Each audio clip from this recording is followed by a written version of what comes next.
Қазақ телефильм студиясында директорымыз Кәрім Танаев бір күні қазақ режиссерларды шақырып алды кабинетіне.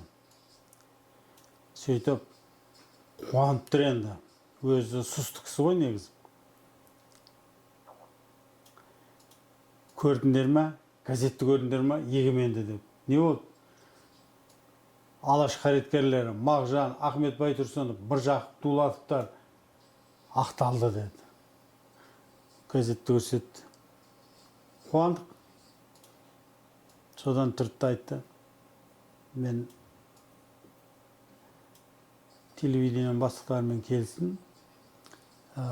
Мағжанды біреуің алыңдар, Ахмет Байтұрсыновты біреуің, Міржақып Дулатовты алыңдар деп. Содан мен о кезде кім туралы кино түсіріп жатқам? Тәушен туралы. Тәушеннен кейінгі фильмді айтпақшы. Мәриям Кәкімжанова. Сол жоспарланып, Мағжанды мен түсіретін болдым. Міржақыпты біреу, Ахмет Байтұрсыновты тағы бір режиссер түсіретін болды. Бірақ кейін сол үшеуінде өзім түсірдім ғой. Әңгіме 1989 жылға келейік. Сол кезде Мағжан ақталғаннан кейін оның кітабы шықты, кәдімгі сұр кітабы. Сол кітаптағы өлеңдерді Мағжанның өмір бойы жинап, соны анау НКВД-ның аңдуынан сақтап, біресе жастықтың ішіне, біресе матрастың ішіне салып әйтеу. Өйткені Мағжан атып кеткеннен кейін оның кімнің үйіне барып қонса, кімнің үйінен оның кітабы шықса, солардың бәрін ит жеккенге айдап ата берді ғой ататындарын. Сондықтан мүлде Мағжан, алаш қайраткерлерінің бел ортасында жүрген Мағжан, алаш идеологиясының ең жарық жұлдызы. Қазақ ұлтынан өгейлетілді, шеттетілді, енді қайтып келмейтіндей. Сонда 89 жылы енді 37 жылы кетті ғой соңғысы. Қарап отырсаңыздар, сол кітаптың Злихаға екеуінің кездесетін сәтін киноға түсіріп алайық деп, Тұраш Ибраев деген халық әртісі бар, ең мықты режиссеріміз, документалист. Бірақ ол сол кезде Шәкәрімнің соңғы күзі деген көркем киносын түсіріп жатқан болатын. Өз тобықты, сол Семейдің. Жазушылар одағының жоғары жақта Горный гигант дейміз, таулы қырат. Сол жақта жаңағы шығармашылық үйі болатын. Соның алдына кресло қойып, стол қойып, столдың үстіне апайды әкеліп отырғыздық. 89 жасында болу керек шамасы. Сол. Злиха апай енді қарап отырдым. Мағжанның суреті енді ана Есенин сияқты керемет қой енді. А менің алдымда кәдімгі бір қарапайым қария кісі, өмірдің бүкіл ашы түссін көрген әжім-әжім. Енді менің әзілде ойнайтыным бар. Сөздің арасында Злиха апайға айттым: "О, сіздің қай жеріңізге қызықты Мағжан?" деп. Сонда айтқаны ғой: "Қалила, сен маған мені Мағжанның көзімен қарасайшы" деп.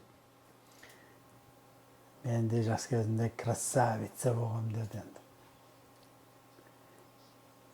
Сол камераны қостық. Жаңағы Федулов деген Анатолий Васильевич оператор бар, жаңағы Тұраш Ибраев бар, мен ассистентпін. Қазақша съемкілердің бәрінде мені алып жүретін жаңағы операторлар.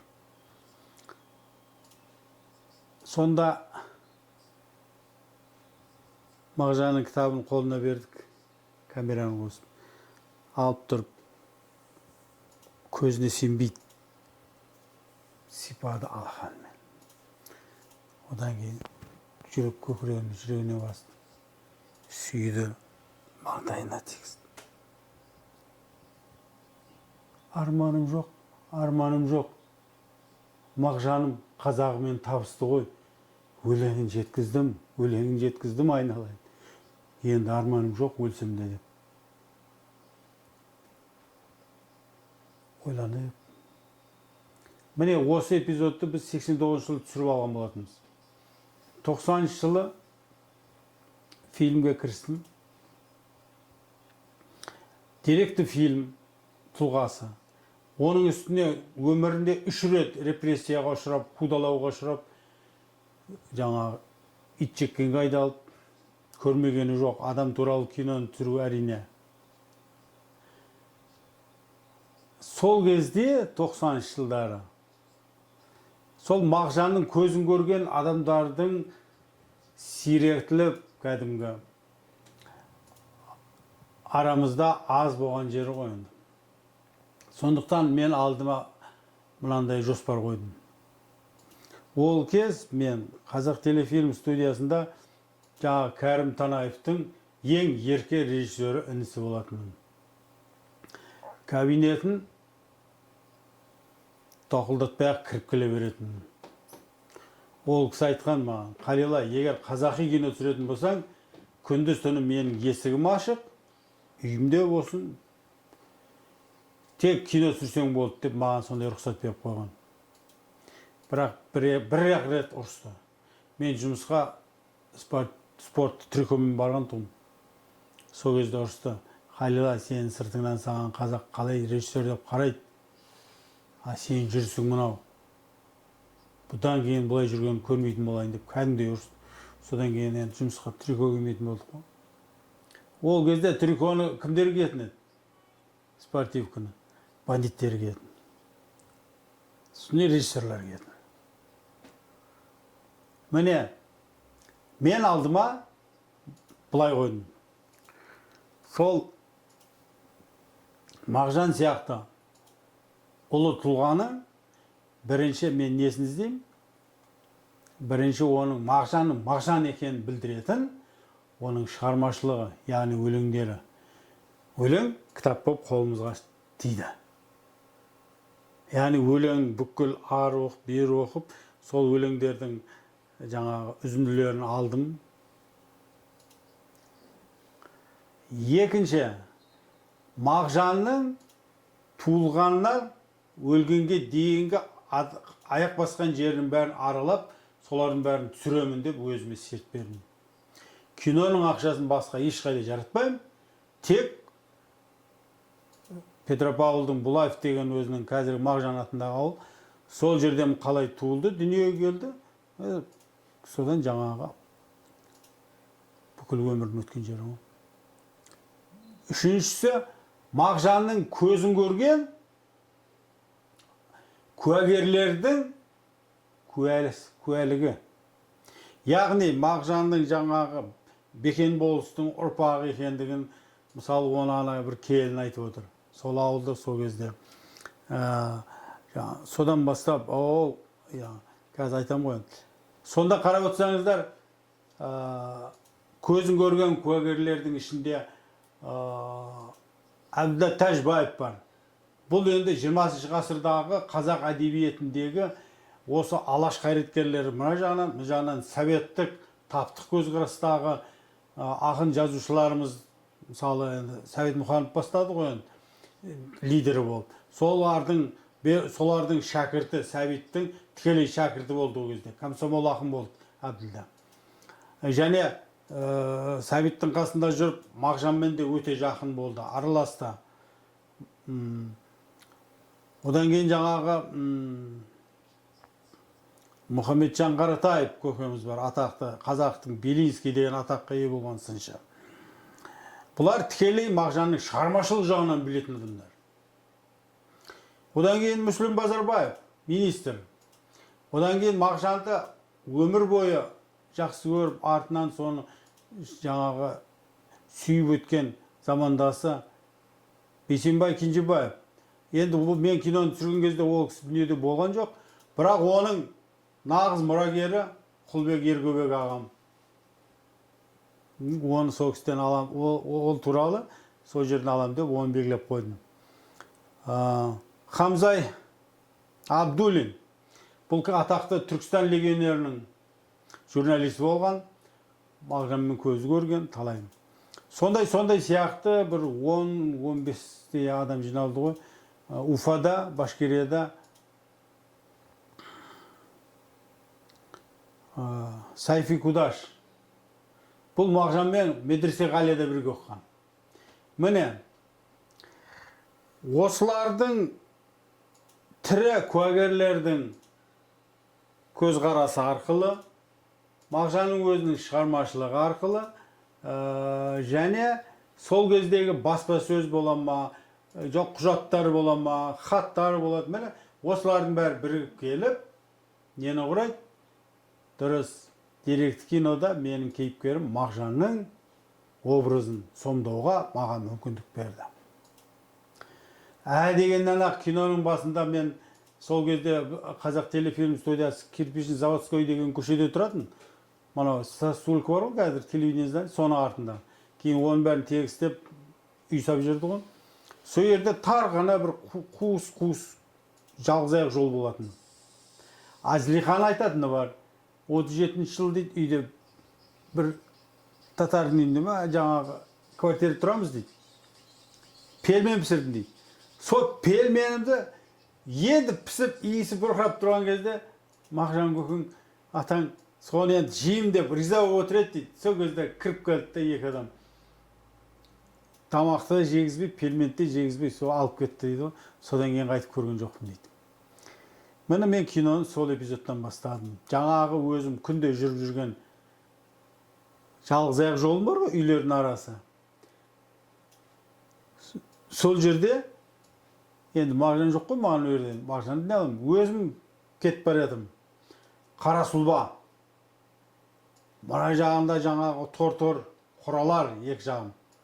Қолыңды былай сермесең, екі қораға да қолым тиіп қалады. Соған кетіп бара жатыр адам. Мұстапа өсеріп түсіріп жатыр. Сонда ана жерден ит те келіп шабалап тұрып үреді, бас қағылады. Яғни жаңадан қар жауған және қар еріп, кейбір жерлер қарайып жатыр. Аппақ қарда мына жалғыз аяқ жол, әр жер қарайып, ана іздер осылай.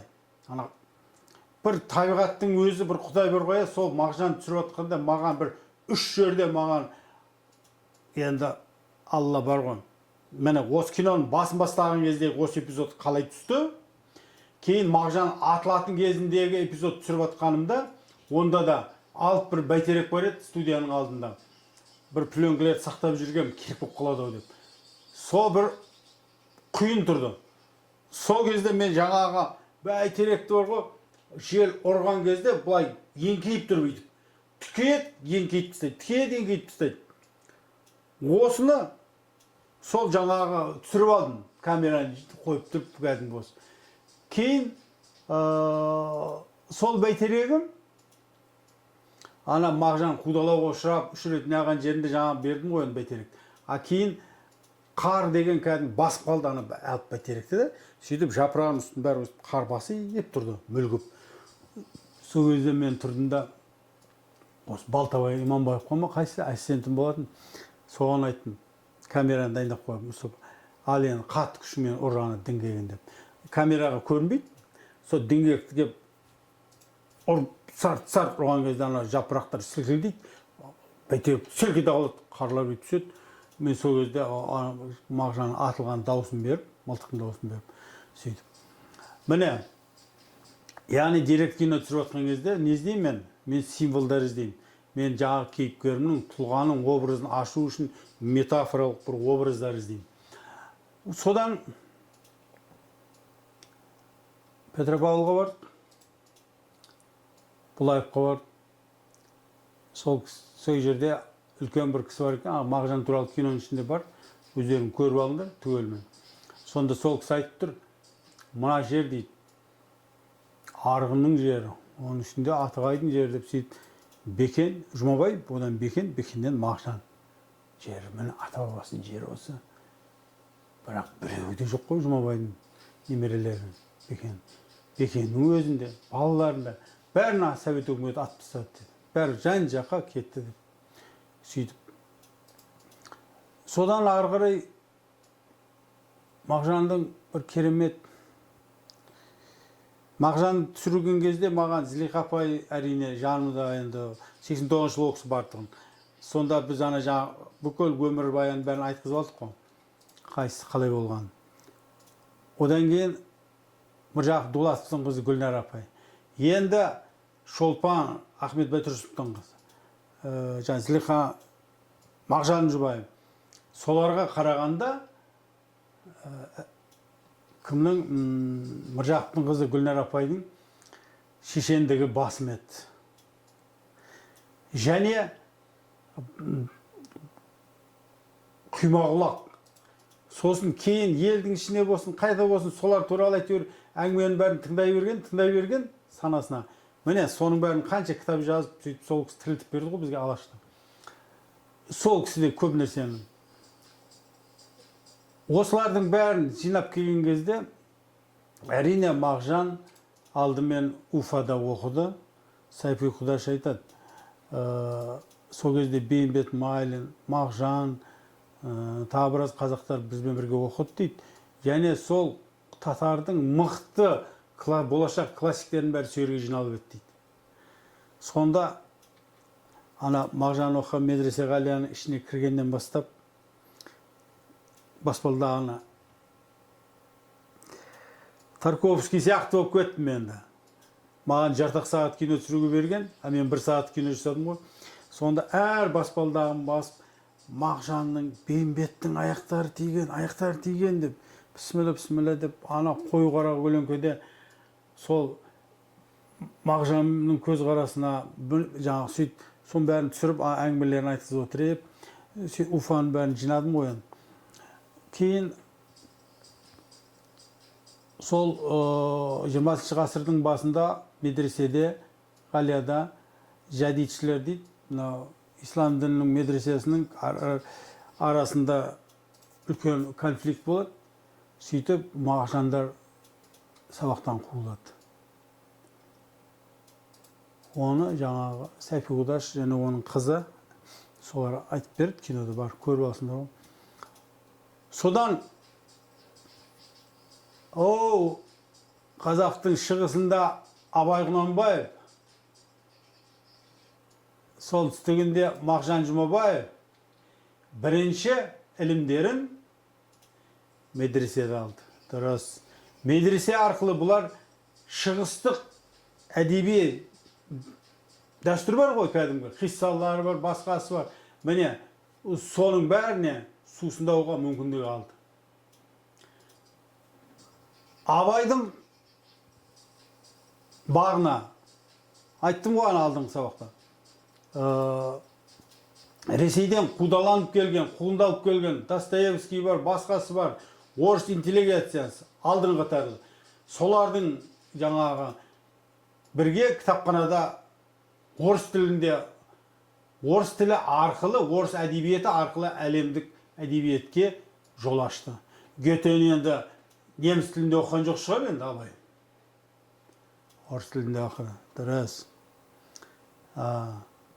Енді қараңыздар, Мағжан да шығыстық білім алды. Сөйтіп, Гүлнар апай айтады, Орынборда кездеседі олар. Міржақып Дулатов 85 жылға. Бұл 93, 3 жыл, 5 жыл, 8 жас. 8 жас деген қазақтың жігітіне арасына аға көке дейсің ғой. Сонда медреселік мен көзін ашқан шығыстық тұрғыдағы Мағжан қарап отырып, Мағжанға қарап отырып, Міржақып басын жайқайды. Мағжан дейді, сен шынымен нағыз білімді болғың келсе, ақын екенсің. Мынау әлемдік құбылыстарды меңгеріп, қазағыңның жоғын жоқтайтын болуың үшін, сен бұл шығыстыққа саған аз болады. Европалық білім алу керек дейді. Сөйтіп, бұлар сол қыстың күні болу керек. 3 ай ма 4 ай Міржақып Мағжанға орыс тілін үйретеді. Енді онсыз да анау ненің ішінде отыр ғой олар енді, солтүстік Қазақстанда. Бірақ әдеби тілді Гүлнар апам айтпақшы, бір жақып сол Мағжанға үйретіп шығады. Содан Мағжан Омбыдағы оқытушылар семинариясына оқуға түседі. 20 ғасырдың басында 1000-1200-дей оқыған қазақ зиялы қауым болды. Бүкіл 5-6 миллиондық қазақтың маңдайына осы 1000-1200 адам сол миссияны алып шықты солар. Соның ішінде ең сұлуы, ең кербезі, ең мықты екі ақын жаңа учительский семинарияда бір группаға түседі. Және бір класс журналының екі бетінде екеуінің фамилиясы тұр. Енді Жұмабаев дейді ғой бұны. Бұл бірінші бетінде тұр мына Мағжан деп. А мына бетте Сәкен Сейфуллин тұр. Екеуі де арқаның азаматы. Бірақ журналдың екі бетіне олар қалай түсті? Дәл солай олардың тағдырлары да мына қазақтың біреуі алаш қайраткері болып, ұлттық мүдденің ақыны болып, азаматы болып қалды өмірде.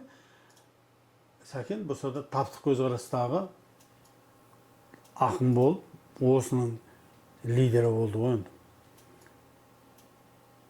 Қараңыздар,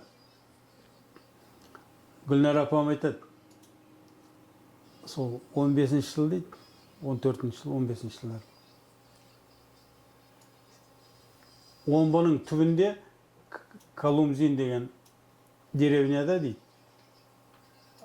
Міржақып пен Ғайнижамал үйленеді. Ғайнижамал сол Омбы мен арқаның қазақтың даласына қарай ортадағы Ресейде тұратын қазақтар ғой енді сол Омбы жақтағы. Сол мықты бір бай қазақтардың қызы. Сол екеуі үйленеді. Колумзинде вечері болады. Сол вечерде дейді, жаңағы Мағжан мен Сәкен Сейфуллин тамада болып, сол той жүргізеді. Сол тойда десертке мороженое береді. Бұл ана мен айтып отқаным, онсыз да өздері байдың малдары бар жерден шыққан, сондықтан олардың жүрген жүрістері, тұрыстары